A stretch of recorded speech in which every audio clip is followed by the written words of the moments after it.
Hola, voy a presentaros al polímetro o multímetro que nos va a servir para hacer una gran variedad de medidas en el entorno de la electricidad y la electrónica, y lo podemos utilizar con mucha asiduidad y mucha frecuencia en el taller. Mirad, la palabra polímetro indica que es capaz de realizar muchas medidas, o también es conocido como multímetro. Por esa misma razón, tiene una multiplicidad de medidas diferentes podemos realizar, o como tester también. Y veamos qué elementos tiene. Tiene una pantalla donde se presentará la información. Este es un multímetro digital.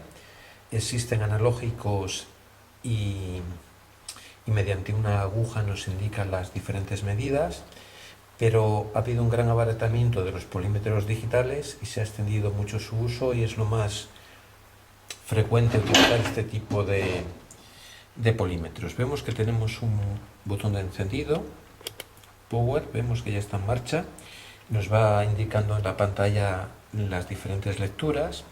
Los hay también que no tienen un botón específico de encendido y una posición central en el conmutador que representa el apagado. Volvemos a apagar, luego lo encenderemos y vemos que tiene diversos elementos.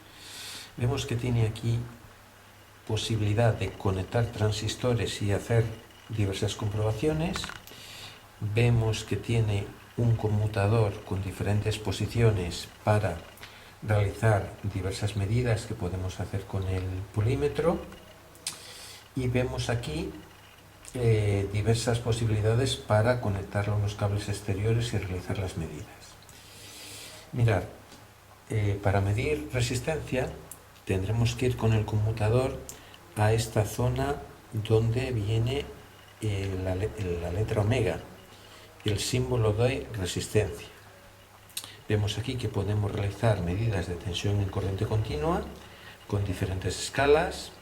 Podemos medir tensiones en corriente alterna, también con diferentes escalas, y lo mismo ocurre con la intensidad. Podemos medir intensidad en corriente alterna e intensidad en corriente continua. Y además podemos realizar alguna medida más, por ejemplo, medida de capacidad de condensadores, etc. Bueno, vemos que a la hora de conectarlo tenemos aquí varias posibilidades, dependiendo de la medida que yo desee realizar. En el cable común, el cable negro, siempre lo conectamos aquí. Bien, donde nos indica con de común, ahí conectamos el cable negro. Y el cable rojo, dependiendo de las medidas a realizar, pues lo conectaré en un sitio u otro. Por ejemplo, para medir resistencias y tensiones es aquí donde debo colocarlo. Encendemos nuestro polímetro y comprobamos su correcto funcionamiento. Hay una posición que me sirve fundamentalmente para comprobar el buen estado de los diodos y comprobar continuidad. ¿Qué es continuidad? Que un cable no está roto, que en un cable no hay ningún tipo de interrupción. Cuando la lectura de resistencia es muy pequeña, porque el cable permite el paso de la electricidad sin problemas, aquí se oirá un zumbido y se encenderá una luz. Vemos aquí nuestras puntas de prueba. Es una manera de probar el buen funcionamiento de junto a las dos puntas de prueba.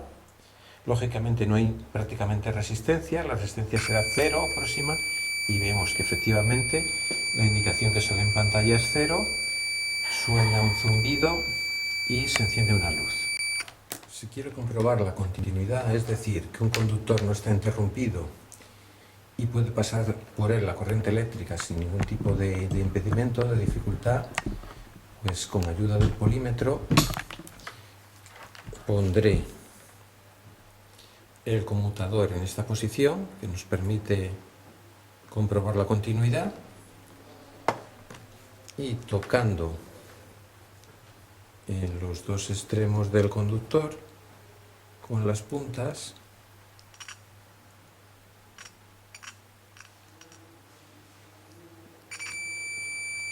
efectivamente comprobamos que el polímetro emitió un zumbido, y además la lectura que aparece en su pantalla es de 0 ohmios, es decir, no hay ninguna resistencia. La corriente eléctrica puede pasar a través del conductor sin ningún tipo de dificultad.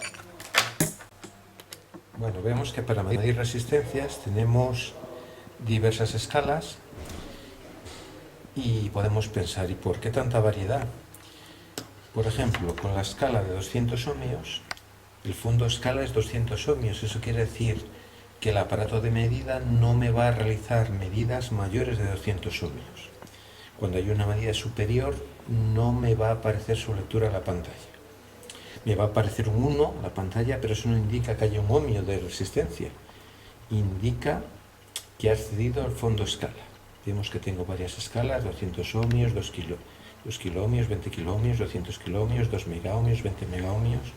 Podríamos pensar con una escala, por ejemplo la mayor, que me abarque cualquier medida de 0 ohmios o 20 megaohmios, tendría mis necesidades de medida cubiertas y no necesitaría tanta variedad. Pero no es así, porque yo, si quiero realizar una medida exacta, me tengo que aproximar lo más posible en el fondo escala a esa medida que quiero realizar. Por ejemplo, si mi resistencia es de 150 ohmios y yo cojo la escala de 20 megaohmios, la lectura será muy aproximada. No me marcará 150 ohmios, me puede marcar pues poco más de 100, poco menos de 200. A medida que yo amplío la escala y me separo del valor real, la inexactitud es mayor. Por eso necesito tener toda esta variedad de escalas. Si no sé cuál es el valor de mi resistencia, pues puedo empezar por la escala mayor. Veo que me marca unos valores que pueden ser inexactos, pero veo que me marca 0, algo. Quiero decir que no son ni siquiera megaohmios. Puedo ir bajando de escala hasta ir aproximando. O al revés, puedo empezar por la escala más pequeña y si excede, pues me marca un 1, que recordamos, no es que sea un ohmio, sino que excede de las posibilidades del fondo escala, y voy aumentando las escalas hasta aproximarme y conseguir el valor adecuado.